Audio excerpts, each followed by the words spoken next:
Wow. Lou's growing up fast. You two look good. Like a happy family. Here's a gift. The finest Carol printed diapers. Thank God. How'd you track us down? Your neighbor got hooked up to the Carol network. Service now extends to the whole region. I let myself in with this.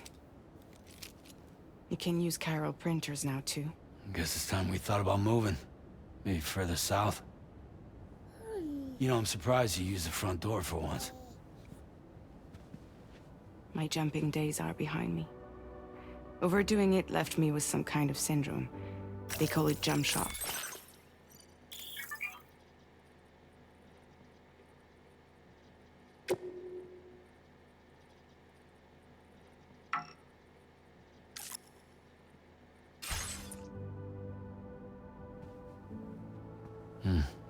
You care for a drink?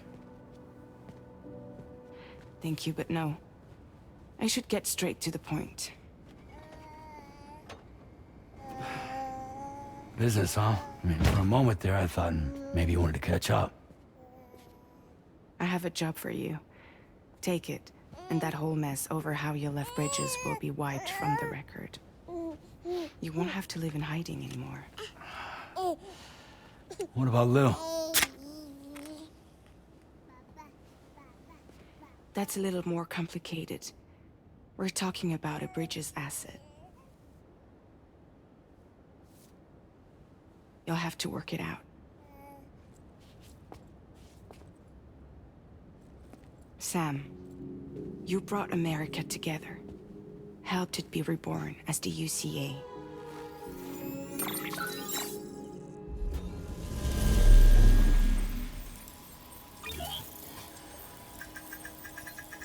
But I'm afraid the death Stranding is far from over. Humanity is still in danger. Still on the brink of extinction. Don't act like you don't see it. A lot of things changed after you went off on your own. Especially within the UCA. Bridges no longer oversees the distribution network. They withdrew once things were up and running. So your friends and co-workers all went their separate ways. And that's not all. Die Hard Man is not the president of the UCA anymore. In case you're wondering who's handling distribution now, A Pass 4000 has revolutionized the whole process. It utilizes the Carol network to manage and carry out deliveries. Within network coverage, there's no need to rely on human porters anymore. And no need for Fragile Express, of course. So after I closed up shop, I went and started a new group. One that handles work in regions outside the UCA. We decided to call ourselves Drawbridge. And we still require the services of human porters that can work outside the network. Preferably ones with dooms who can sense BTs. Sam, I'm asking you to go to Mexico. To extend the Carol network to the south. Just like you did when you went out west. You're asking, or is this coming from the UCA? Both. The UCA came to Drawbridge, and now I'm coming to you. So, what do you say?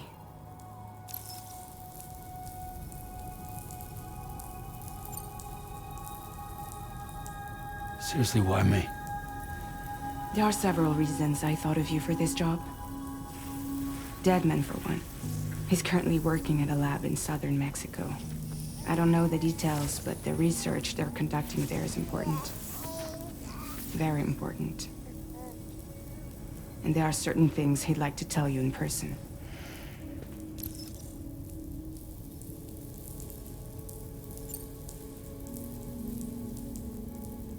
That was one reason. You got more? I do. And this one's serious. There is some BT territory near that lab I mentioned. They monitor the chiralium levels, and recently, they've observed unusual activity. The cause is still unclear, but they seem to think there's a good chance a massive BT is headed their way. And if they're right, then I want you there, ready to kill it before it kills them. Don't forget, Sam. You were the first person in the world to ever take out a BT.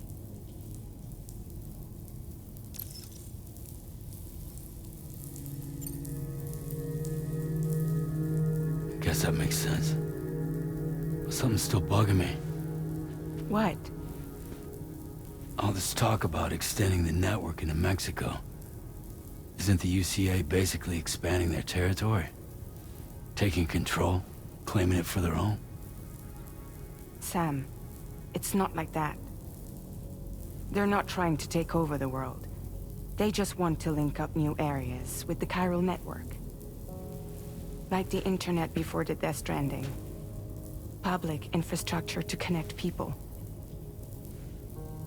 Which is why, instead of turning to an established government agency like Bridges, the UCA contracted a private organization, like ours, who then decided to employ the services of a freelancer like yourself. So please, Sam, won't you help us out?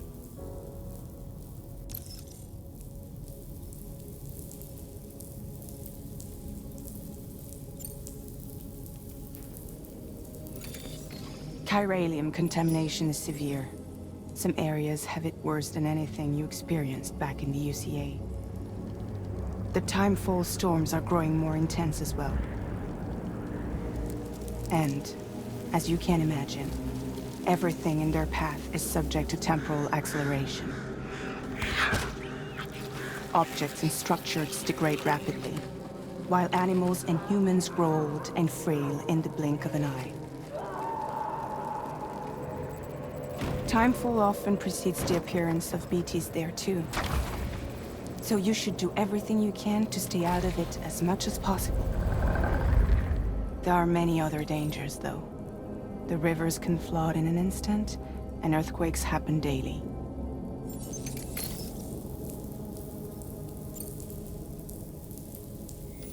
Mexico has no shortage of beached things. Spirits of the dead washed up from the other side were stranded there just like everywhere else. Any human corpse that hasn't been properly disposed of will become a BT. And any living human that comes into contact with a BT will get dragged into the depths of the tar. Giant BTs can and will emerge from the tar as well. And if they succeed in consuming a living human being, they'll trigger a void out, destroying everything nearby in a massive explosion. Several Mexican cities were wiped off the map in this way. The survivors have since become divided and isolated.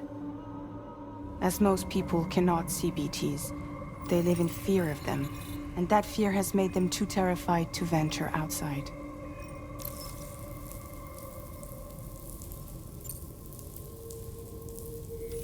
Mexico has no shortage of beached things.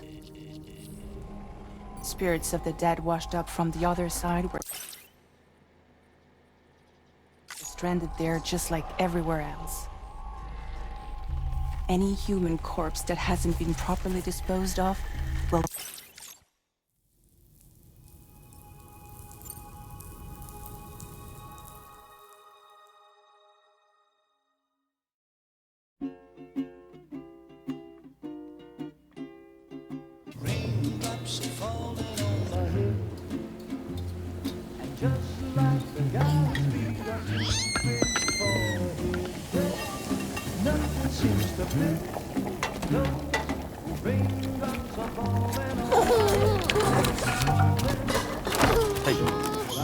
Not bad, little porter. Not bad at all.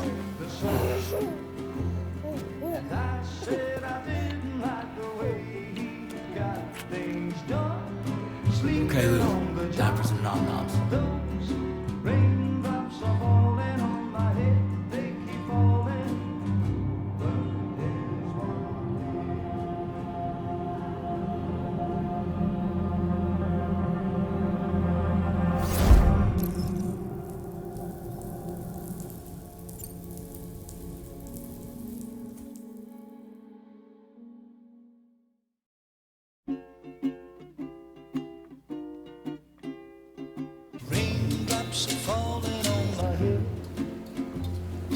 just like the guy's feet are too big for his dress.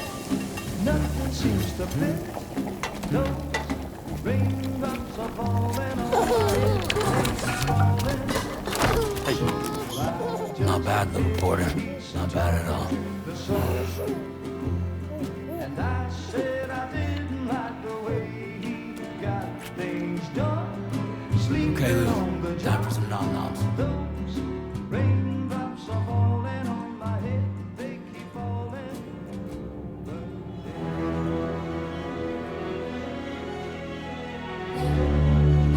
No! No! -61.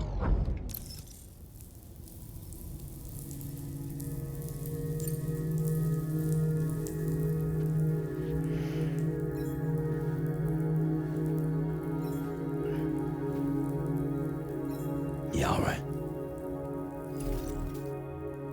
So you'll do it? Uh-huh.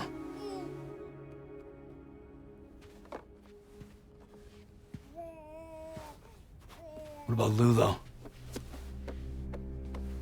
It's not like I can take my kid with me. If I do this, can you hold the fort for me while I'm gone? Play babysitter? We're inside the network. There's a child care app I can use.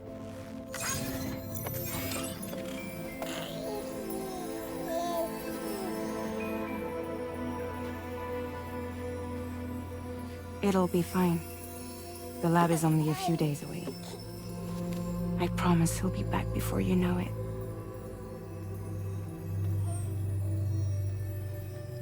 Link up the region as you head south, and come home safe. We'll be waiting.